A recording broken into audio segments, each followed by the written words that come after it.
Damos la bienvenida en el estudio de los desayunos de 24 horas a Leonidas Issa, presidente del Movimiento Indígena Campesino de Cotopaxi. Señor Issa, buenos días, bienvenido a nuestro programa. Bueno, quisiéramos conversar con usted de lo que sucedió en nuestro país en los últimos días, pero principalmente de cómo están este diálogo y las conversaciones con el gobierno. Finalmente, los vimos sentados en una mesa en conjunto, gobierno y representantes de los movimientos indígenas o de los grupos indígenas, y se supone que pues llegaron a un acuerdo que quisiera que usted me lo confirme. El presidente de la República dijo que derogó el decreto 883 que eliminaba el subsidio a los combustibles y que estaban trabajando en conjunto en un nuevo decreto que, según entiendo yo,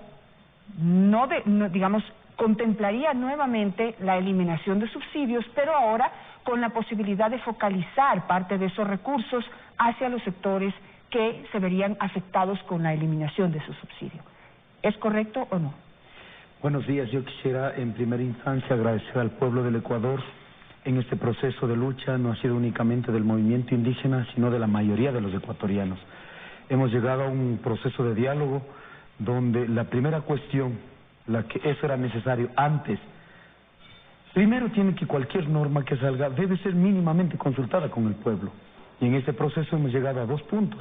Uno, se deroga el decreto 883 y segundo, se debe construir un nuevo decreto. Estamos totalmente de acuerdo en estos dos puntos. Uno, no puede ser que los grupos económicos que sí tienen posibilidad económica de pagarla no pueden tener gasolina subsidiada.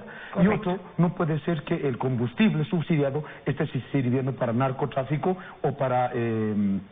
¿cómo se llama? Para contrabando. Exactamente. Entonces nosotros habíamos dicho que eso hay que trabajar en una mesa, porque no podemos, por estos dos pretextos, meter la mano al bolsillo de los ecuatorianos. En este momento, el día de hoy se va a reunir, los garantes en este proceso es la ONU, Conferencia Episcopal Ecuatoriana, y de manera pública la que habíamos pedido al Comando Conjunto de las Fuerzas Armadas, porque ya hemos visto también los niveles de represión de las instituciones que vienen, ¿no? Es importante, señalar lo siguiente. No sé si usted ha tenido acceso a un análisis, un estudio del BID, del Banco Interamericano de Desarrollo, porque es importante darle más información a la población para que puedan en este momento respaldar el proceso que se está llevando a cabo. El BID dice que por cada $9 de subsidio al diésel, $8 se va a manos de los que más tienen y solo $1 a los que menos tienen. Y en la gasolina extra es peor. Por cada $20 de subsidio, $19 se van a manos de los que más tienen y solo $1 a los que menos tienen. Estamos claros con eso, ¿verdad? Bueno, si es que hay una referencia de estudios, perfecto. Nosotros necesitamos saber los datos exactos aquí en el Ecuador. Para ello, ¿de quién depende? Depende del gobierno, de las instituciones donde podemos recaudar estas referencias técnicas. No podemos caer en una generalidad. Por ello hemos dicho, con responsabilidad, no podemos sacar un decreto de noche a la mañana. Ahí está de manera inmediata, pero hay que construirla en base a los indicadores del Ecuador. Ahora, señor Issa, mi pregunta es la siguiente. Lo que vimos en las calles, es una generalización de una protesta que pretendió ser pacífica por parte de los movimientos indígenas y campesinos, pero terminó casi en una guerra civil. Y yo me pregunto si es que esta información, por ejemplo, del BID, no es nueva. Y no es la primera vez que un gobierno habla de la posibilidad o la necesidad de eliminar los subsidios. Algunos gobiernos ya se cayeron por decir eso, por tratar de plantear eso. O sea, es un tema que no se puede tocar, que no se puede hablar, porque alborota al pueblo entero y da miedo plantearlo. Y mire, la demostración de que da miedo plantearlo se vio en las calles. Es decir, y hay una norma, ignorar la realidad o la información, no saber, no conocer la información, no justifica decisiones o malas decisiones que se puedan tomar en algún momento en el pueblo. Ustedes que son dirigentes, quisiera que me diga aquí enfrente de todos, si ustedes no sabían que en el subsidio a los combustibles la mayor parte va a los más ricos y la menor parte va a personas como el pueblo que pertenece a las comunidades indígenas. Mire, para todo este proceso necesitamos que haya un proceso serio, transparente, ¿no es cierto? Si es que esta información no es informada al pueblo ecuatoriano, ya ve en este momento cuál es la reacción. Pero yo hay realmente en este estudio, yo sí quisiera saber a detalle ¿Cómo sostenemos aquello? Si nosotros hemos dicho, la clase media y baja está involucrada en todo este proceso, entonces no creo que la mayor cantidad de subsidios esté siguiendo al quintil 4 y 5, cuando la mayoría de la población somos clase media y clase pobre. Yo estaría hablando sobre el 70-80% que es la clase media y clase pobre. Entonces difícilmente, ahora, si es que de pronto los grandes grupos económicos, aprovechando del subsidio que va a la mayoría de la población ecuatoriana, ya en términos de macroeconomía, estén concentrando más. Eso sí, por eso hemos dicho, necesitamos no focalizar a los pobres, porque eso es lo que se ha hecho hasta ahora. Dice, como están pobres, entonces pongamos $20 más de bono. Eso no queremos. Aquí no estamos por prebendas, peor aún, nosotros no somos por dioseros. Lo que en este momento necesitamos es focalizar quiénes están consumiendo, en este caso, los grupos económicos que sí tienen posibilidad, quiénes están consumiendo gasolina subsidiada. Eso tenemos que hacer de manera transparente, de manera con voluntad, sobre todo el presidente de la República, y que sobre todo haya un tiempo para debatirla, desde la cuestión académica de los sectores sociales, y poder llegar a un feliz término. Ahora, dentro del acuerdo, y digamos, siguiendo este concepto o esta idea que usted acaba de describir, ¿ustedes estarían de acuerdo, por ejemplo, que en el nuevo decreto se elimine totalmente el subsidio a la gasolina extra? Por eso decimos a los grupos focalizados, a los ricos. No, pues no vamos a... Mire, solo usted ponga a pensar, un compañero de la comunidad tiene un carrito que mueve desde la comuna hacia las ciudades para dar de comer. No puede ser que incrementemos el costo de producción. ¿Consume diésel? ¿Perdón? No, las camionetas consumen gasolina. El tractor, el transporte mediano y pesado consume diésel. Y ahí la gran mayoría del transporte comunitario están movidas por gasolina extra. Entonces, cuando no se conoce estas realidades, suponemos que así está la realidad. Por eso pensamos que desde el escritorio podemos resolver este problema. ¿Qué hemos dicho? Vean, ustedes no digan la verdad, pero vean la realidad. ¿Cuál es la realidad? La realidad es que en el momento que incrementamos 1 centavo en la gasolina, en este caso se afecta a todo el sistema económico, en este caso que mueven al sistema productivo de nosotros. Pero a ver, señorita, en ese caso ustedes también deberían presentar análisis y estudios, ¿sí? Porque digamos es fácil también describir determinadas realidades que tal vez ya en la práctica pueden ser resueltas de otra manera, de otra forma, o que quizá el impacto no es el que ustedes piensan. Fíjese que en diciembre del 2018, aquí tengo los datos y usted no me dejará mentir, en diciembre del 2018 se incrementó el precio de la gasolina extra de 1.48 a 1.85 por galón y no pasó nada en la inflación. No subieron los precios de los productos de primera necesidad, no se acabó con la economía de nadie, no se produjeron más pobres.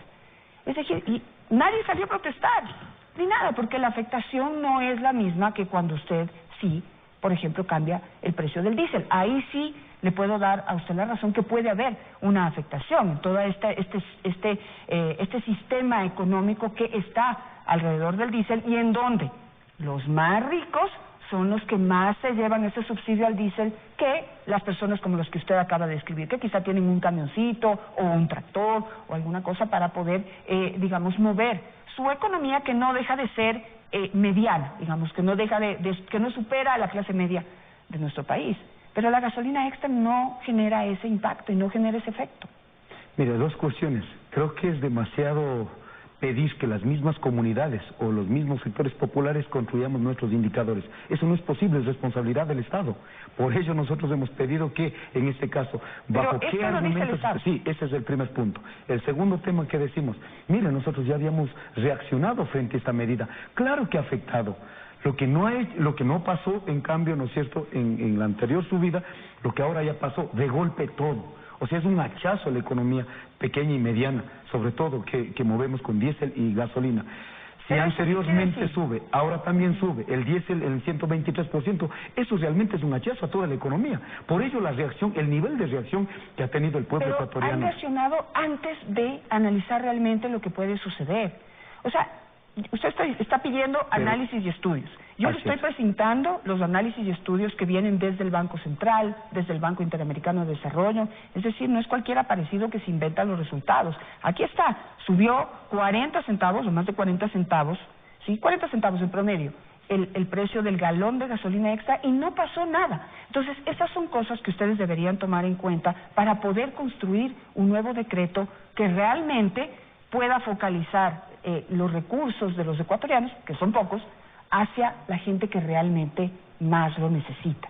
Y hacia allá va mi segunda pregunta, ¿sí? ¿Usted estaría de acuerdo con que en este nuevo decreto realmente se pueda focalizar esos recursos para que dejen de ir a los más ricos, como usted dice, que los grandes empresarios no reciban el subsidio al diésel, pero sí se pueda focalizar hacia las personas que más lo necesitan y que podrían recibir un impacto directo en su economía con un incremento en el precio de los pasajes o con un incremento en el galón de diésel? Así es. Nosotros estamos, por eso hemos dicho, vamos a trabajar en este camino. No focalizar a los pobres, focalizar quién consume. Aquí es diferente. Pero explíqueme eso. Mire, ¿cómo se hacía? Por ejemplo, veamos en el tema lo que propuso el presidente de la República, los 6 puntos. Quitamos, en este caso, los subsidios a todos, pero garantizamos estos 6 puntos para el pueblo indígena, que vamos a perdonar las deudas de Cenaguas, bueno, todos esos puntos, ¿no es cierto? ¿A quién está generando más pobreza? A los más pobres. ¿No es cierto? Eso es focalizar a los pobres. Pero nosotros, ¿qué estamos diciendo? De toda en este caso de la población ecuatoriana, la clase y media del quintil 1, 2 y 3, necesitamos los subsidios. ¿Quiénes tienen que pagar gasolina sin subsidio? En este caso los quintiles 4 y 5, de clase media alta hacia clase alta. Pero entonces, la clase media alta y la clase alta en nuestro país es minoritaria. Es demasiado minoritaria. Entonces usted estaría digamos, planteando una situación en donde hay un sector de la población que dice que necesita ayuda, pero tal vez no tanta. Se necesita, no hay recursos para todos. Necesitamos focalizar los recursos en quienes realmente más lo necesitan.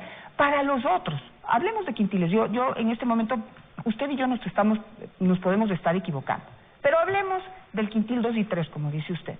¿No le parece mejor que para ese sector de la población se deberían generar mejores oportunidades y mejores condiciones para que de su situación dejen de estar en ese quintil y puedan pasar a un quintil mayor? Sí, perfecto. Pero eso no se hace con subsidios. Pero mire, por eso mismo decimos, la primera cuestión para mover toda la economía, ¿no es cierto? Necesitamos, en este caso, combustibles. No puede ser que quitando los subsidios a los combustibles estamos ayudando a mejorar la economía. No estamos haciendo eso. ¿Pero por qué? ¿Por qué lo dice? Explíqueme por qué. Explíqueme en qué lo sustenta. Porque le voy a poner un ejemplo. Digamos, la persona que tiene un camión, ¿sí? Y transporta productos de primera necesidad. Ese es su negocio, de eso vive, ¿no es cierto? No solamente, digamos, la construcción de su economía no solamente está en la gasolina, ¿sí? El costo de la gasolina representa un porcentaje de su economía. Pero también están los aranceles, por ejemplo, para comprar un vehículo nuevo, están los insumos, aceites, repuestos, es decir, se compone de una serie de cosas que son las que realmente componen el 100% del costo económico de cualquier persona. ¿De acuerdo o no? Sí. Entonces, ahí lo que hay que ver es cuánto impacta el costo de la gasolina. Porque resulta que si usted ya se pone a analizar, tal vez haya otros rubros que haya que bajar para compensar el incremento del precio de la gasolina. Si a usted le bajan los aranceles, le baja el costo de los repuestos, le baja el costo de los insumos, por ejemplo, para poder producir los productos en la tierra, entonces ya de su economía baja realmente los costos y puede compensar el costo de la gasolina y sincerar más la economía. Porque no podemos seguir siendo un pueblo acostumbrado a que el Estado lo mantenga. Más bien debemos pedirle al Estado que le brinde las condiciones para que usted pueda sobrevivir, o mejor dicho, no sobrevivir, eso es una mala palabra, vivir bien de su trabajo. A ver, ¿Le suena o no le suena? Mire, todo eso lo que me plantea y todo lo que puede plantear el pueblo ecuatoriano, perfecto. Pero en este momento ha sido una imposición del Fondo Monetario Internacional. Entonces son los indicadores de afuera la que obligan al Ecuador a decir, asuman tal política. Podemos hacer un proceso, como la manifiesta usted, Pero en este momento ha sido un hachazo al pueblo ecuatoriano para decir así es y punto. ¿Bajo qué recomendación? Bajo recomendación del Fondo Monetario Internacional. Todo proceso interno tiene que tener legitimidad y este proceso de aplicación de quitar los subsidios ha sido un proceso, en este caso, implementado desde el Fondo Monetario Internacional. Y yo al menos digo, en nuestro raciocinio, que todos los días pasamos, como yo había puesto el ejemplo al presidente de la República, ¿vos cómo esperas si ahora llenabas con $20 y el día de mañana con $45? Eso es un impacto directo a la economía del pequeño y mediano productor. En este sentido, nosotros al menos decimos que no puede ser que sustituir cualquier otras medidas económicas como lo que usted ha manifestado, ¿no es cierto? El tema de aceites, repuestos, toda esta cuestión, no va a ser de noche a la mañana. Eso lo tenemos de pronto una vez que dañe el carrito cada 2 meses, 3 meses. Pero el impacto de la gasolina es todos los días, cada 2 horas, cada 3 horas. Entonces no podemos nosotros creer que, ¿no es cierto?, haciendo tal cosa vamos a dejar de, en este caso, de mover esta parte. Es que, Leonidas, es que la economía de las personas, de las empresas, de los países, del mundo, no se maneja al diario. Hay otras visiones también que deben considerarlas, ¿sí? Es un gasto mensual, digamos, es lo básico, lo que uno hace. Un gasto mensual, un presupuesto mensual. Dentro de ese presupuesto mensual está un gasto diario de la gasolina, un gasto diario de otra cosa. Es decir, usted paga mensualmente o cada 2 meses, no sé, el cambio de aceites, digamos, ¿sí? Pero usted debe prorratearlo a su economía mensual. Es que hay que sincerar eso, Leonidas. Pero mire, yo lo que quiero rescatar, y si me permite... de acuerdo, pero mire, lo que estoy diciendo, todas estas opciones que en este momento me plantea y todos los ecuatorianos tienen la posibilidad de plantear, entonces tiene que ser sincero este proceso. No puede ser ocultado y sobre una decisión unilateral impuesta al pueblo ecuatoriano tengamos que asumirla y después salen que los violentos somos nosotros, cuando una decisión de esta es en primera instancia violenta a la economía del Ecuador. Pero no justifica una reacción violenta también, pero ya vamos a hablar de eso, ¿sí? Digamos que rescato de parte de usted lo que está diciendo en este momento, que hay una apertura al diálogo, que el diálogo es el camino y que quizás en eso, digamos, empezamos mal, porque debimos haber empezado sentados en una mesa de diálogo y no terminar en una mesa de diálogo, ¿verdad? O sea, empezar por el diálogo y no ya cuando pasa todo esto, recién sentarnos al diálogo, ¿correcto o no? Pero estimada Janet, nosotros hemos dialogado con el gobierno desde hace 2 años. Los mecanismos de diálogo, para nosotros es sagrado el tema del diálogo. No puede ser que el diálogo sea utilizado, en este caso, para apaciguar las reacciones de la población. No es aceptable. ¿Qué ha pasado con todos los 6 puntos que el presidente de la República se comprometió? No, ninguna ha cumplido. De pronto parcialmente el tema de la educación bilingüe, pero hasta ahí. Pero los temas económicos, la política de reactivación económica para los pequeños y medianos productores, ¿cuánto ha avanzado? Ninguna. Entonces en ese sentido decimos que el diálogo no puede ser utilizado para disuadir reacciones de la población. Y en este momento no estamos, al menos en este proceso de diálogo, por el subsidio a los combustibles aparece como nuevo, pero nosotros hemos demostrado durante toda la historia que somos pueblos de diálogo. Perfecto, le rescato eso, le reconozco eso y lo ponemos sobre la mesa como un elemento que hay que considerar. Digamos que siempre han estado abiertos al diálogo y que en este caso estas decisiones se tomaron sin tomar en cuenta esa apertura al diálogo. Pero yo le quiero plantear otra cosa, algo que sorprendió a muchos. Y que muchos lo consideran un error político también, en este caso de parte del gobierno. Es algo que tal vez está dándoles una visión que puede ser también sesgada y antidemocrática y poco justa. Y es la siguiente: ustedes dicen que representan a todo el pueblo ecuatoriano, ¿sí? Y hay ya voces que dicen, yo también quiero participar del diálogo. Porque el sector indígena, y sin querer ser ni demeritoria, ni discriminatoria, ni absolutamente, ni negativa, ni nada, es la realidad. El sector indígena en nuestro país representa el 7% de la población. ¿Por qué en la mesa del diálogo no hay afros? ¿Por qué en la mesa del diálogo no han sido invitados los trabajadores, no han sido invitados los maestros y no han sido invitados los empresarios, los estudiantes? Digamos, si realmente quieren hacer un diálogo ampliado y democrático en donde todos puedan exponer su situación, su visión, todos deberían ser invitados. ¿Por qué están dialogando solo indígenas y gobierno? Mire, nosotros hemos hecho una invitación a todo el pueblo ecuatoriano. Por ello, cuando sentamos con el gobierno nacional, dijimos, mire, derogue el decreto 883, todos los sectores económicos, todos los sectores sociales tienen que apostar en la construcción de este nuevo decreto. Pero están invitados. Mire, por eso decimos, aquí no es responsabilidad del movimiento indígena, que en esta coyuntura el movimiento indígena haya sido el vocero principal de la sociedad ecuatoriana, pues claro, tenemos que reconocerla. Pero ¿quién está quitando el derecho de sentar? No puede ser que el decreto hagamos en un día, 2 días, 3 días, de manera rápida, inmediata. Si necesitamos que involucren todos los sectores económicos, cuando hablo de sectores económicos estoy hablando desde los pequeños hasta los grandes, para que hagamos el esfuerzo de sacar de este hueco que está el Ecuador. En ese sentido, nosotros creemos que necesitamos un tiempo, primero, para la convocatoria a todo el Ecuador, los representantes de todos los sectores, porque ¿qué tal después salen un día, 2 días del decreto? ¿Quiénes van a ser los responsables? ¿El gobierno nacional y el movimiento indígena? Exacto. No, nosotros hemos dicho que no, necesitamos tiempo para construir una base realmente que en este caso sea aceptado por todo el pueblo ecuatoriano. Ya que usted dice que, digamos, ustedes se ganaron ese espacio de ser escuchados, así, como quiera que sea, pero se lo ganaron en este momento. A quienes estamos viendo aquí sentados y sentados en la mesa del diálogo es a los sectores indígenas. Son ustedes los que tienen que invitar a los demás. Así es. Y no pueden excluir a los empresarios, a quienes han sido también satanizados y catalogados no todos. No todos. Por ejemplo, he escuchado que ¿por qué les perdonan las deudas a los empresarios?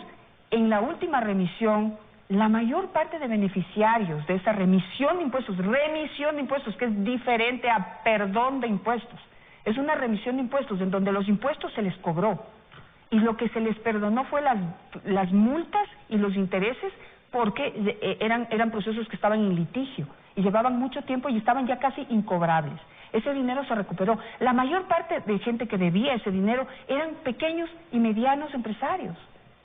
No todos los empresarios son ricos, ni multimillonarios, ni están aquí para oprimir al pueblo. Eso deben tomarlo en cuenta. Entonces, en esa mesa tienen que estar invitados los grandes empresarios, que generan mucho empleo, ¿sí? Y que hay que corregirles algunas cosas, sí, pero hay que escucharles también cuál es su situación. Y los pequeños y medianos, que son los que más trabajo generan en este país. Así es. Mire, de los 4.600 millones de dólares que se perdonó... No se perdonó. Bueno, hable correctamente. Bueno, ya, es que se remitió los se hizo una remisión. Pero yo también debo decir, a los grandes sí, en este caso remitimos. Fue la mayor cantidad de recursos que se fue a ese sector. Los pequeños también sí, pero vamos en términos de referencia de los grupos quienes más remitieron los impuestos fueron los grandes. Con el perdón del caso, pero decir que quienes generan más empleo es también, no es verdad. ¿Quiénes sostenemos en este momento la mayor cantidad del empleo en el Ecuador? Los 1.500.000 productores de pequeños y medianos productores de la leche. Vamos a ver, ¿cuántas familias, en este caso, un ganadero, digamos, ¿no es cierto? ¿Cuántos miembros de familia estamos sosteniendo? 4 o 5. Eso significa que estamos sobre los 4,5 millones sosteniendo los pequeños, medianos productores de la leche. Entonces, en ese sentido, decir que los empresarios son los que más han generado empleo, también no es verdad. Por ello decimos... Pero pues, los grandes empresarios son yo lo acabo de decir, los pequeños y medianos empresarios son los que más empleo generan. Así es. Entonces, y volviendo al tema, son los que deben estar invitados a la mesa de diálogo. Pero por favor, por eso mismo, vea, mire, si es que usted revisa mis entrevistas en los anteriores, derogue el decreto 883 y sentamos todos los sectores económicos, pequeños, medianos, grandes. ¿Cuál va a ser el sacrificio que van a dar todos esos sectores para sacar del hueco que en este momento está el Ecuador? Nunca hemos negado esta realidad, pero esa realidad no pueden cargar sobre los más pobres. En este momento, si los que consumen gasolina, encima que consumen gasolina subsidiada, no pueden ser que ese mismo peso sigan votando a los más pobres, a los pequeños y medianos productores. Claro, pero estamos claros de que hay alternativas, ¿verdad? Alternativas a seguir viviendo de que el Estado nos regale cosas. Estamos claros que hay que cambiar también esa mentalidad, Leonidas. O sea, no podemos seguir viviendo de que el Estado nos mantenga. Tenemos que exigirle al Estado que nos dé las condiciones para que podamos vivir bien por nuestros propios medios, de nuestro propio trabajo. Es decir, que ese lechero, ese ganadero, ese agricultor pueda realmente surgir de su trabajo. Y no les oigo algo importante, por lo menos para mí es importante, no sé si para usted. Pero yo quisiera que en esa mesa del diálogo se exija que gran parte de esos recursos, o que se consigan recursos, ¿sí?, para educación. Es la educación el principal factor que sacó al Asia de la pobreza y que lo convierte ahora en una potencia mundial. Así es. Es la educación más que los subsidios lo que va a sacar al pueblo indígena y al pueblo pobre de nuestro país de esa situación. La educación, no les oigo nada hablar de educación. Pero mire, ¿quiénes han sido los responsables para generar estas políticas de asistencialismo? No ha sido el pueblo ecuatoriano el que ha estado diciendo. En este momento, ¿qué se pretendió hacer con el tema de recuperar lo de subsidios? ¿Qué dijo? Muy bien, hermanos ecuatorianos, hemos identificado 300,000 ecuatorianos pobres a los que vamos a dar $15 más. Ese es un insulto a los ecuatorianos. Entonces no somos nosotros los sujetos los que estamos diciendo regalos, sino es el mismo Estado ecuatoriano quienes, para garantizar el poder económico que un grupo sí lo tiene, para mantener al resto, en este caso, claudicados en la pobreza. Entonces, nosotros, ¿qué hemos dicho? Mire, si estamos pidiendo políticas para la educación, ha habido una reducción, pues, en el presupuesto para la educación. No puede ser que los sectores populares, indígenas, no podamos acceder a la educación superior. Vamos a ver ahora, y es un sueño casi inalcanzable, cuando la educación, como usted ha planteado, tiene que ser los mecanismos para resolver los problemas reales de nuestra situación económica. Correcto. No puede ser que una educación esté fuera de foco en muchas veces planteados resolver problemas que ni siquiera tenemos, cuando los problemas de resolver son estos. Así es, estoy de acuerdo con usted. Y realmente espero que ese diálogo se pueda conducir hacia las cosas de fondo y hacia las cosas importantes y realmente efectivas para que nuestro pueblo pueda surgir por sus propios medios y no que siga esperando, imagínense, de la caridad del Estado. Y si al Estado le va mal, entonces a todos los demás nos va mal. Si al Estado le va bien, entonces a la gente debería irle bien. Eso ya sucede. Simplemente... Solo esta cuestión. Mire, nosotros en este problema de la leche que habíamos planteado, ¿cómo pensamos desde los pequeños y medianos productores? Es un problema el tema del suero. ¿Qué propusimos? Por iniciativa público-comunitaria, los sectores pequeños y medianos productores debemos hacer una alianza, ¿no es cierto?, para el secado de suero, porque podrías vender 25 productos, pero ¿qué ha pasado en este momento? ¿Quiénes han tomado esa decisión?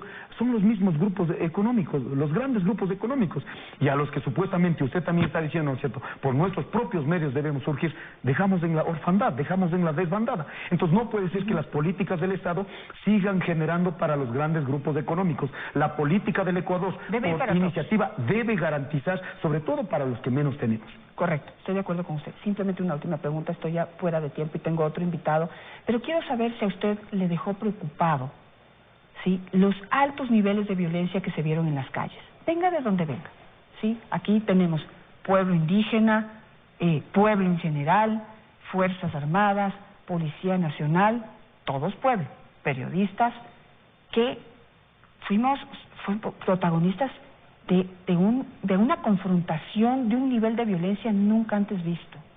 ¿Le preocupa? ¿Le dejó preocupado? ¿Le impactó? A todos nos ha dejado. Por eso yo tuve que incluso hacer el día viernes o sábado, pedir al ejército, pedir a la policía, oiga, ya deben parar esto. Pero mire, en todo esto, para poder mejorar, hay que hacer un mea culpa de todos, ¿sí? Porque usted no me va a decir, los sectores indígenas también venían caminando por las carreteras. ¿Por qué entraron a las florícolas y las destrozaron? ¿Cuál era el sentido? ¿Por qué? Mire, esto se podía evitar desde el primer día, antes ni siquiera de tomar esta decisión como movimiento indígena. Pedimos al gobierno nacional, derrogue esta cuestión, no genere violencia, inmediatamente se le trabaja en estos dos puntos que hemos dicho. Pero no, ¿cuál fue la respuesta del gobierno nacional? Fue criminalizarla. Claro, pero mire, solo usted ve, ¿no? A ver, eso decía, ¿no es cierto?, con el presidente de la República. Si yo tengo hasta ahora tenía $20 y mañana tenía que llenar con $45, ese es un acto violento que la gente reaccionó a partir de ello, de una manera indignante. Entonces no podemos en este momento decir, oiga, ustedes tienen la culpa de bien. Nadie dice al menos el movimiento indígena aquí en la ciudad de Quito manifestó de manera pacífica. Solo veamos en el recorrido que hicimos el día miércoles alrededor del Palacio de Carondelet. Pregunte a los hermanos policías que estaban ahí en la Plaza San Francisco. Dijimos, muy bien, no hay condiciones, nos vamos. Pero ¿quién metió la tanqueta en la columna vertebral de casi 100.000 personas manifestando? Fue la Policía Nacional. ¿Y cómo quería que reaccione en este caso la gente? Por más dirigente que hemos dicho, el temperamento de la gente no hemos podido controlarla. Yo le recomiendo, sí, desde mi visión como ciudadana y como mujer, que en este momento hay que hacer un mea culpa de todos. La policía, las Fuerzas Armadas, la sociedad en general, estos violentos, digamos, medio guerrilleros, medio subversivos que se trataron de colar ahí adentro, y los indígenas también. Reflexión, porque realmente lo que vimos no nos hace bien. Les quiero agradecer muchísimo. Se me acabó el tiempo y tengo otro invitado, el señor alcalde de la ciudad. Ya me queda poquísimo tiempo para hablar con él. Le agradezco mucho por estar esta mañana con nosotros. Muchas gracias. Al regresar del corte nos acompañará el alcalde de Quito, Jorge Yunda. Ya volvemos.